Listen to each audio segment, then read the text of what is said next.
جی بالکل، ٹانگ میں دہشت گردوں کا پولیس لائن پہ انہوں نے حملہ کیا. سیکورٹی فورسز نے انتہائی مؤثر جواب دیا اس کو، اور فائرنگ کے تبادلے میں 3 دہشت گرد جو ہلاک ہوئے اور دہشت گردوں کے ساتھ جھڑپ میں 3 پولیس جوان شہید جبکہ 3 جوان زخمی ہیں. اس وقت علاقے کے اندر جو ہے وہاں پہ کلیئرنس اور اس کے ساتھ ساتھ کارڈن آف آپریشن چل رہے ہیں تاکہ اگر مزید بھی کوئی دہشت گرد علاقے کے اندر موجود ہے تو اس کا خاتمہ کیا جا سکے.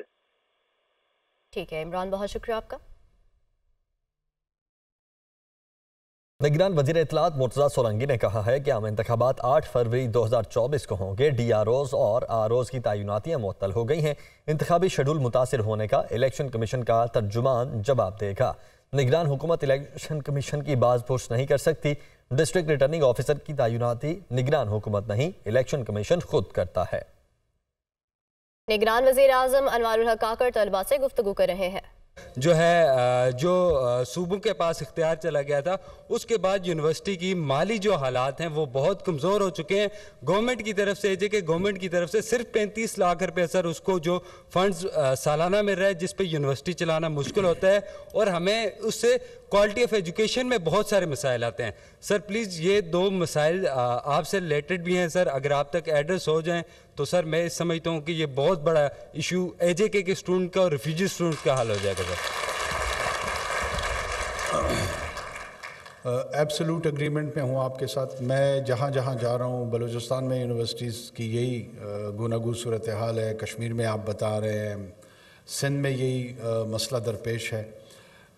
میں جس میٹنگ کا حوالہ آپ کو ایچ ای سی کے دے رہا تھا اس میں یہ تمام نکات ہم نے اٹھائے ہیں، بلکہ تمام وائس چانسلرز کو بھی ہم نے لائن اپ کیا ہوا ہے اور اس میں ایک فوکسڈ ڈسکشن ہوگی اور اس میں امید کرتا ہوں کہ کسی نہ کسی بہتر نتیجے کی طرف ہم جائیں گے. باقی جو مہاجرین کے کوٹا کے حوالے سے ہے، میں پرائم منسٹر صاحب سے اس پہ بات کروں گا اور اس کے میں پالیسی میں جہاں ہمارا کردار ہوگا ہم انشاءاللہ ادا کریں گے اور جہاں ان کی حکومت کا ہوگا ان کی مشاورت سے اس کو آگے بڑھائیں گے.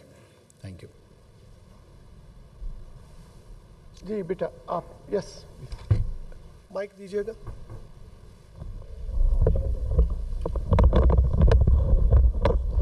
السلام علیکم سر. میرا نام ہنا منور ہے اور میں فائنل ایئر MBBS کی اسٹوڈنٹ ہوں اور AJ کے میڈیکل کالج سے.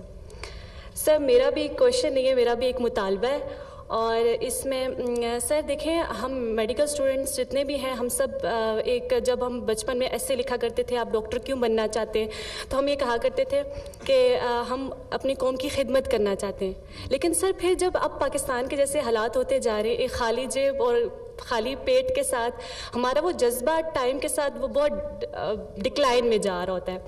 تو سر اس لیے میں تھوڑا ہماری مطلب یہ بہت بکش بات تو نہیں ہوگی لیکن میں یہ چاہتی ہوں کہ اب جو بچے، اب آپ نے اس چیز کو کہا کہ منفی نہیں ہے کہ آپ جب ملک سے باہر جانا چاہ رہے ہوتے ہیں بچے تو آپ نے اس چیز کو ایک پازیٹیو ایسپیکٹ میں دیا. آپ نے کہا کہ آپ جانا چاہتے ہیں تو آپ جائیں. تو سر اب ہم جاتے ہیں، ہمیں ایک پراپر پورٹل چاہیے، ہمیں فنڈس چاہیے. کچھ بچے وہ افورڈ نہیں کرتے جانے کے لیے بھی، تو آپ کو ایک HO یا میڈیکل آفیسر اتنا نہیں کما سکتا. تو سر میری ایک ریکویسٹ ہے کہ ایسے فنڈس رکھے جائیں جو بچے جاتے ہیں اور وہ سرو کریں گے، وہ واپس آئیں گے ایک بیٹر سیٹ اپ میں. جب وہ کام کریں گے یا وہ کمائیں گے، ان اوورسیز بھی پاکستان میں فنڈنگ کریں. تو سر اس کے لیے آپ نے ہمارے لیے کچھ کرنا ہے. Okay sir, thank you.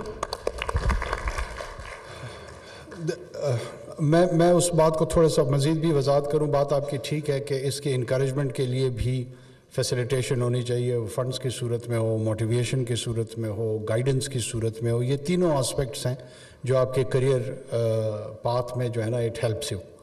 دیکھیے اپنا ایک آرگنائزیشن ہے نارتھ امریکن ڈاکٹرز کی، وہ کوئی 6 سے 7 ہزار صرف ان کے رجسٹرڈ ممبرز ہیں. اور آپ امریکن سوسائٹی میں جا کے اگر اپنے آپ کو انٹروڈیوس کریں گے کہ آئی ایم اے پاکستانی، تو they know Pakistan through their GPs، they know Pakistan through their doctors.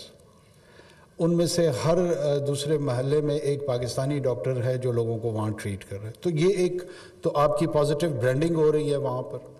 آپ پروفیشنلی نہ صرف اپنے پروفیشن کی نمائندگی کر رہے ہوتے ہیں بلکہ ایک پورے معاشرے کی نمائندگی کر رہے ہوتے ہیں. ظاہر ہے اس میں اکنامک کنٹریبیوشن اپنے اپنے خاندانوں میں ہو رہی ہوتی ہے، رشتہ داروں میں ہو رہی ہوتی ہے، جو لارجر سوسائٹی میں اس کا ایک پازیٹیو امپیکٹ آ رہا ہوتا ہے، وہ اس میں میں سمجھتا ہوں ایڈڈ ویلیو ہے۔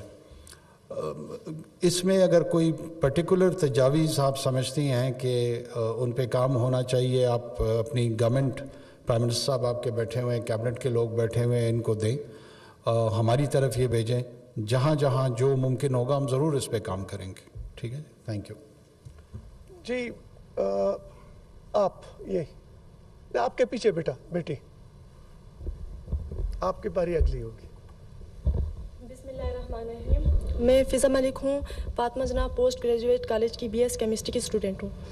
سر، اگر ہم آزاد کشمیر کی بات کریں، یہ خطہ جہاں پہ 67 یعنی کہ 67% عوام خواندہ ہے، اگر ہم یہ بات کریں کہ جو پڑھ لکھتے ہیں، جو لکھ سکتے ہیں، ان سب کو ملا کے بات کریں تو 87% عوام خواندہ ہے، لیکن اس کے باوجود بے روزگاری ہے۔ اس کا اگر بیسک دیکھا جائے تو ناقص نظام تعلیم ہے۔ سر، جب ہم نے انٹر کیا تو ہم نے پنجاب سلیبس پڑھا، 2-3 سال وہی سلیبس چلا، پھر ریسنٹ سال کی بات کریں تو AJ کے سلیبس چلا، لیکن لاسٹ میں بچوں کو کہا گیا کہ آپ پنجاب سلیبس کے مطابق پیپرز دیں۔ انہوں نے سٹرائکس کی، انہوں نے کہا پورا سال ہم AJ کے پڑھ کے لاسٹ ٹائم ہم اس طرح نہیں کر سکتے کیونکہ ہم نے تیاری اس سلیبس کے اکارڈنگلی کی ہے۔ پھر اب وہی بچے جب سیکنڈ ایئر میں گئے تو ان کو دوبارہ سے خیبر پختونخوا کا سلیبس پڑھایا گیا، یعنی کہ پنجاب سے AJ کے بعد خیبر پختونخوا۔ تو وجہ تو اس کا ہمارا ناقص نظام تعلیم ہے، یہ اس کی حکمت عملی ہے سر۔ تو آپ اس کے بارے میں کیا کہنا چاہیں گے کہ ہمیں کس طرح کی ریفارمز کی جائیں تاکہ ہمارا بیلنس قسم کا نظام تعلیم اور سلیبس ہو؟ نظام تعلیم پہ پوچھیں۔ وہ پنجاب کا سیلیبس اور KP کے سیلیبس کے درمیان میں کوئی چیز بن رہی ہے اور کہہ رہے ہیں کہ بہتر ایک اس کی طرف ہم چلے جائیں سر۔ بالکل ٹھیک ہے، اب مجھے بات آپ کی صحیح سمجھ آئی۔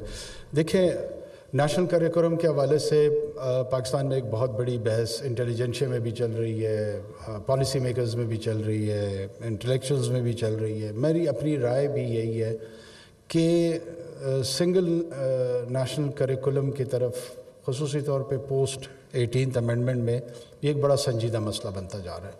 اگر آپ ایک ایسا پروڈیوس سوسائٹی میں لائیں گے، let's say down the line,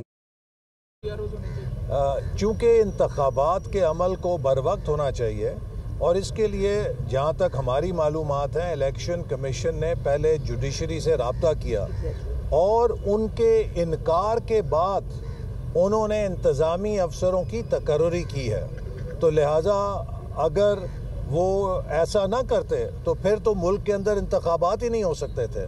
اور ماضی میں بھی جو انتظامی افسران ہیں وہ انتخابی ڈیوٹیز سر انجام دیتے رہے ہیں۔ یہ پہلی دفعہ نہیں ہو رہا کہ کسی الیکشن میں انتظامی افسران کی ڈیوٹیاں لگائی گئی ہیں۔ ہم نے اس سے پہلے کئی ضمنی الیکشنز میں دیکھا ہے کہ انتظامی افسروں کو returning officer, district returning officer لگایا گیا اور خود PTI کے دور میں ہوا، لیکن اس وقت تو PTI نے کبھی اس پر اعتراض نہیں کیا تھا۔ اچھا صاحب یہ فرمائیے گا، آپ نے تحریک انصاف کی بات کی، اس سے قبل جو مولانا فضل الرحمان نے 1-2 جلسوں میں خود کہا تھا کہ 2 صوبوں کے اندر سیکیورٹی صورتحال کافی حد تک کشیدہ ہے اور عام انتخابات جو ہے لگ رہا ہے کہ نہیں ہو سکتے، تو مولانا فضل الرحمان بھی یہی گفتگو کر چکے ہیں اس سے پہلے قبل جو ہے، اور امیر مقام بھی کہہ چکے ہیں، اور حملے جو ہیں آپ دیکھ رہے ہیں سیکیورٹی پر حملے بھی بہت زیادہ تیزی سے بڑھتے جا رہے ہیں۔ دیکھیے، جو رائے دینا تو ہر کسی کا حق ہے، اس رائے کو قبول کرنا یا نہ قبول کرنا الیکشن کمیشن کا اختیار ہے، لیکن ابھی تک کسی نے کوئی قانونی چارہ جوئی نہیں کی تھی کہ جس سے انتخابی عمل کو سیبوتاج کیا جا سکے۔ یہ PTI کا ایک باضابطہ اور باقاعدہ حملہ ہے الیکشن کے انعقاد کے اوپر 8 فروری کو، اور PTI نے اس قانونی طریقے سے، چونکہ وہ ماضی میں بھی اسی طرح فورن فنڈنگ کیس میں، اسی طرح توشہ خانہ کیس میں، ہر کیسز میں وہ قانونی سہارے تلاش کر کے اپنا ایجنڈا پورا کرتی ہے، اور بدقسمتی سے اس دفعہ پھر اس نے اپنے سیاسی ایجنڈا کو پورا کرنے کے لیے عدلیہ کا کندھا استعمال کرنے کی کوشش کی ہے۔ اچھا حسن صاحب یہ فرمائیے گا کہ جس طرح آپ نے کہا کہ تاخیر کے شکار سکتے ہیں، اگر تاخیر کا شکار ہوئے تو کیا نون لیگ، پیپلز پارٹی اور تمام جو سیاسی جماعتیں ہیں وہ کنٹینرز پر آ جائیں گی کہ الیکشن ہونی چاہیے؟ دیکھیے، الیکشن کے بارے میں تو کوئی رائے نہیں ہے، جیسے میں نے آپ سے کہا کہ الیکشن شیڈیول کے 54 دن ہیں